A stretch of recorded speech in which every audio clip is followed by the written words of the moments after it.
we have a very interesting card coming up in Houston this Saturday. It's a Super Bowl weekend card. It's not in Vegas, it's in Houston because Fox is airing the Super Bowl. The Super Bowl is happening in Houston. Main event, the return of Korean Zombie. I'll tell you about him a little later on.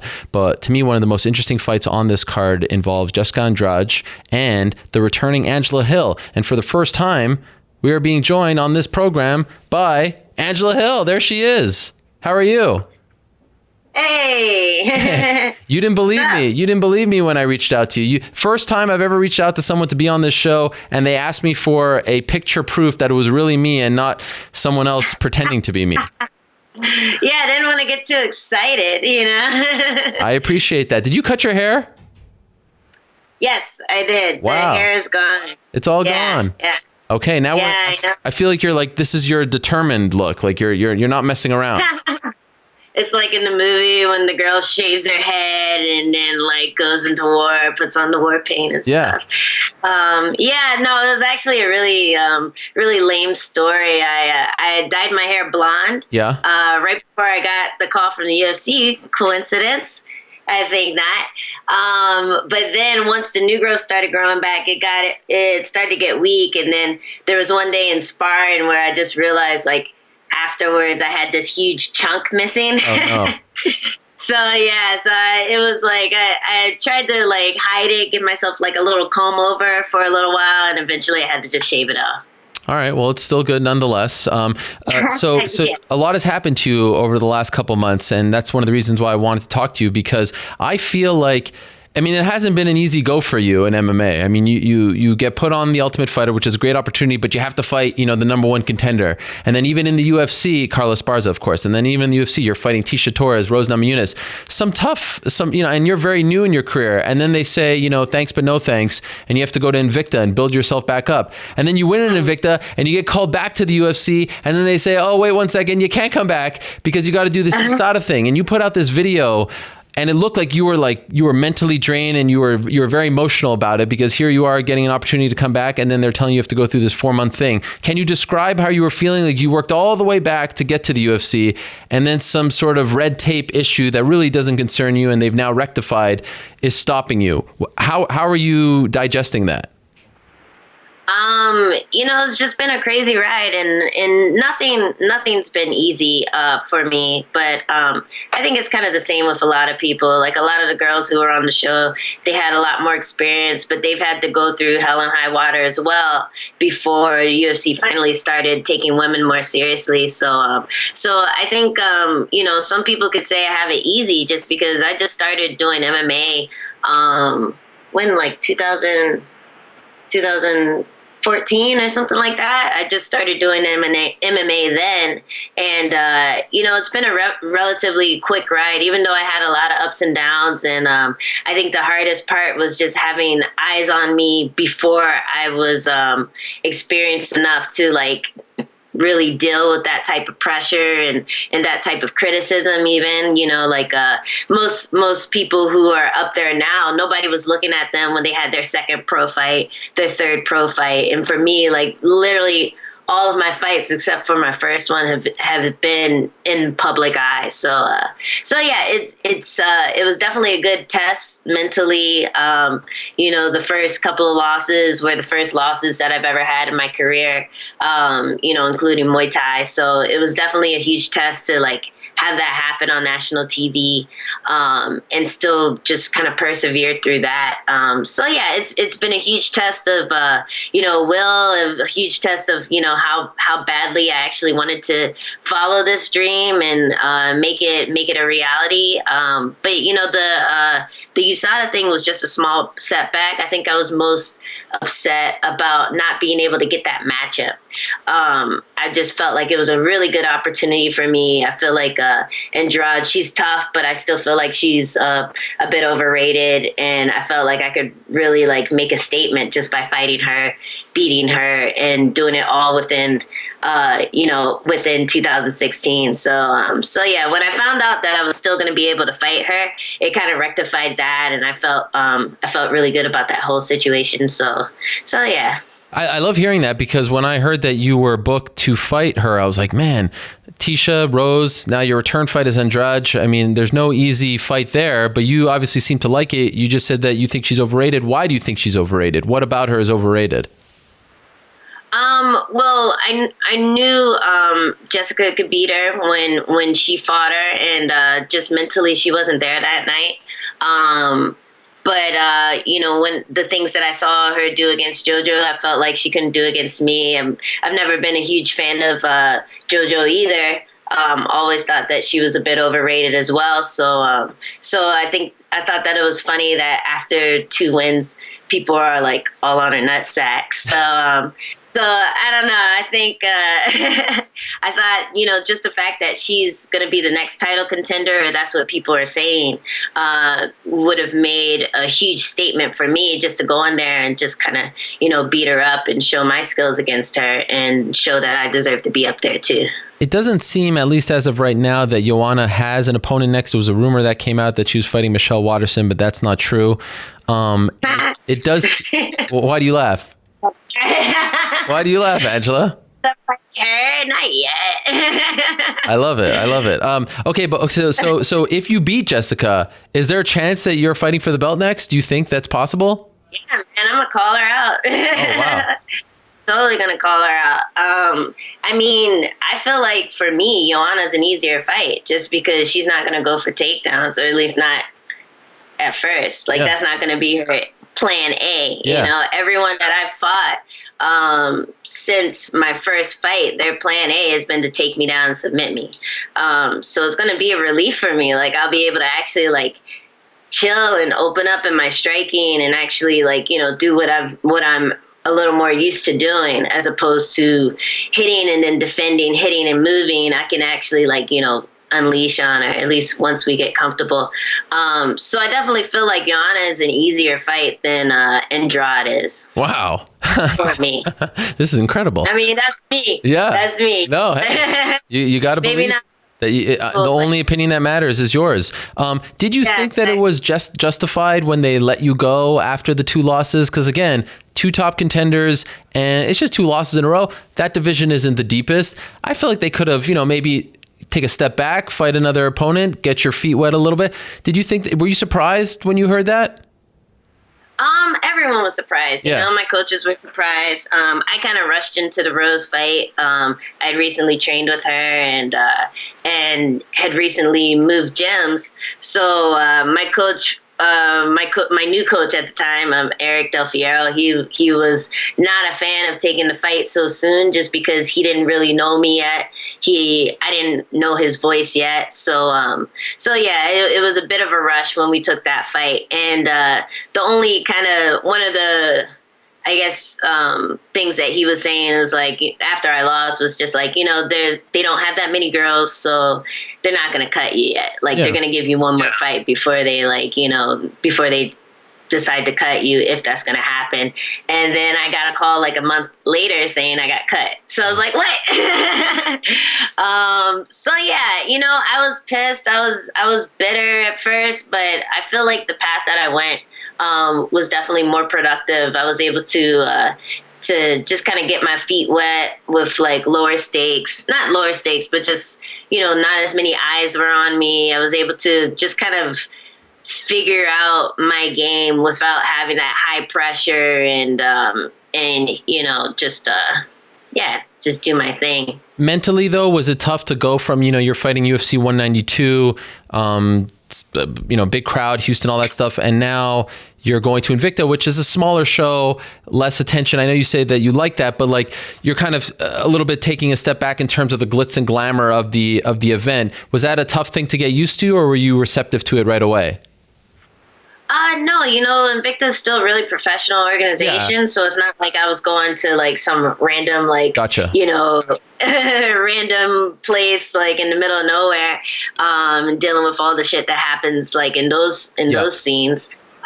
So yeah, I never all my opponents made weight. There was never anything weird happening with weigh-ins or fight night or anything like that. So it was actually there was still a lot of pressure, just because I think I think just about everything I saw, like I actually tried to avoid looking at like media stuff now. But before, I would just Google my name and see what was happening, see what people thought about me. And pretty much everyone thought that I was going to get my ass kicked in Invicta.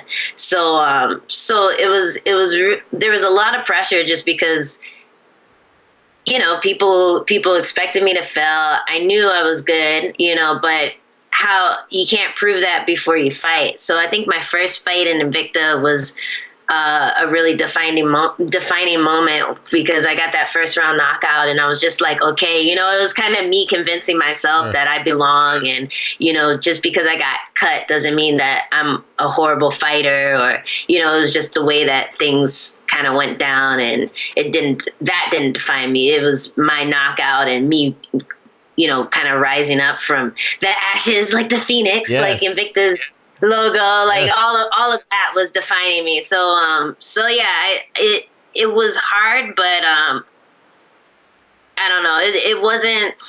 I wouldn't say that it was hard to go down a peg. I think it was just like there was still the same amount of pressure that there would have been if I thought, okay, this is my last fight in the UFC if I lose. Like it was the same. It was just different type of like scariness, I guess, if that makes sense. Yeah, no, I understand. Are you still the Invicta Strawweight champion, or are they moving on? Because like, how does that work?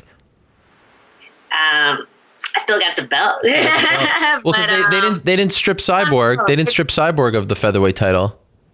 I thought they were going to, though. Well, Cyborg doesn't have a contract, so I have a contract. Okay. With Invicta. UFC. I don't think she has a contract. I'm not sure. Wait. She has a contract with UFC. She does.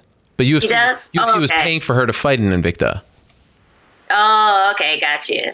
So yeah, that didn't happen with me. So you don't plan, right? But you don't plan on going to Invicta to defend your title in your next fight. You want to stick around in the UFC, right? Yeah. I think that was just like a Cyborg exclusive deal. Like just because there's not that many 145ers and stuff. But yeah, there's a ton of strawweights that are probably gonna fight for the belt yet. Or next, but I'll still call myself the strawweight champ until that happens. You should walk out to the fight on Saturday with the Invicta title. How cool would that be? I should. Do you know who Alundra Blaze is? Alundra Blaze? Do you know Alundra Blaze? Medusa? No. Alundra Blaze was the WWF women's champion back in the day, and then she showed up on Nitro. Now, I don't expect you to do this, but she showed up on Nitro and took the women's title, WWF, WCW Nitro, and put it in the garbage. And it's one of like the great, and I don't expect you to do that, but boy, would that make headlines. Shannon would kill me. Yeah, Shannon would kill you. Yeah. Shannon would kill you. Yes. I don't want you to do that, get Shannon upset. Isn't it crazy? It just actually occurred to me, your last UFC fight was in Houston. The next time they come to Houston, is that wild? Did you think of that? I know. Yeah, no, I did think of that. Wow. Kind of. Do you like that? Poetic. Do you like that, or do you not want? Like, do you have bad thoughts on Houston? No, Houston was cool. Like, nothing weird happened. I have bad thoughts on Mexico City. Like, Mexico City sucked for me. What happened? It was just, you know, like that joke with the bad taco. I think just about everyone had a bad taco out there. And, you know, for me, it was just like bad rice. Wow. So, yeah, it was really hard to avoid getting any type of, what's the fancy word for it? Dysentery or something. Diarrhea. Okay. By the way, who are you talking to? Or did you just have like an imagination? Myself. I'm crazy. Wait, are you really not talking to anyone? Wow. I thought, there is someone there. Okay. Hello. Over there feeding me my lines. Yeah. Yeah. No, I forget things, so I need someone to remind me sometimes. But yeah, no, it you know, the altitude, and you know, everyone got sick at some point. I was literally walking around at like 115 the entire time just because I was so sick. But so yeah, Mexico City is kind of like a sore spot for me. Like, I'd never want to fight there again. Okay. But Houston was great. Like, I actually felt really good in Houston. So it's going to be nice to go back there and kind of make things right. You really took advantage of sort of being in Invicta and letting your personality show, and, you know, the costumes and things like that. This time around, are you going to have to dial it back? I mean, can you wear the afro and the cigarette and all that stuff with the Reebok gear? Is that allowed? I don't know. I don't know either. I mean, are you going to try? I don't like the same thing twice, though, okay. But I don't even think we're having a ceremonial weigh-in for this card. Wow. I think it's the official ones. So, yeah, it's a small guy. So, yeah. Do you have anything planned? I mean, for the official weigh-ins? Or just for fight night or something. I don't know, for the open workout. I don't know what they have you doing, but do you have any, or are you kind of being all business-like for this one? Yeah, I'd love to do something fun, but I really just have to figure out what I'm not going to get fined for. That's probably most important. But yeah, I think I'll know once I get there what I can get away with and what I can't. So I'm gonna try something out. So you're very confident, obviously. How do you expect to beat her? What's the finish? What are you going for?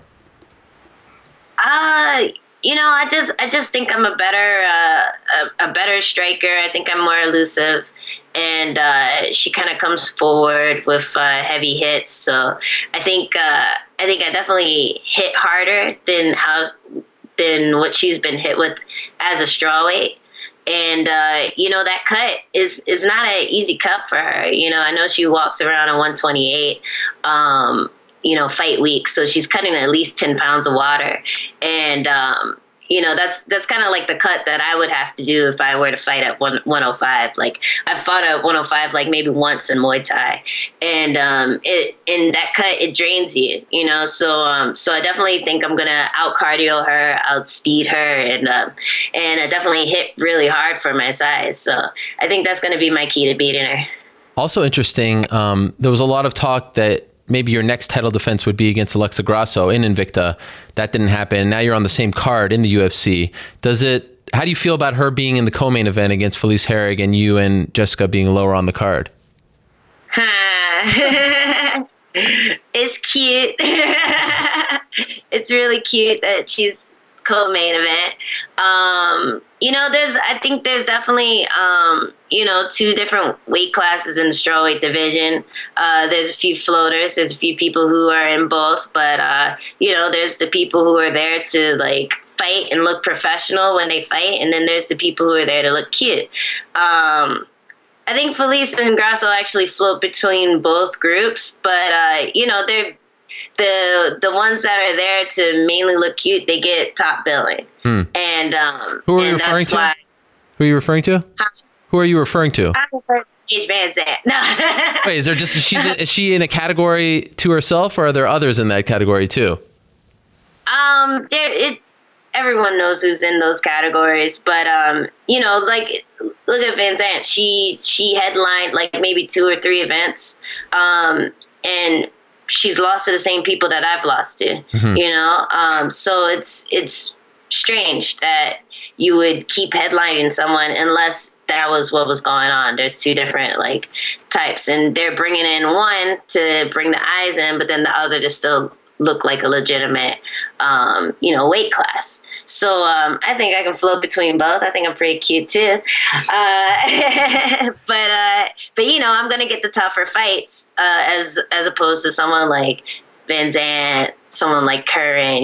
Like the people who are there just to kind of like bring in eyes and make the sport popular by saying, "Oh, look, she's cute and she's a fighter too. You never guess." So yeah, it's like I feel like I'm not mad that I'm not a co-main event. I think it would have made sense for my fight to be co-main event simply because I'm fighting the number 5 ranked strawweight, who everyone's saying everything that I've seen has said that she's next in line for Joanna.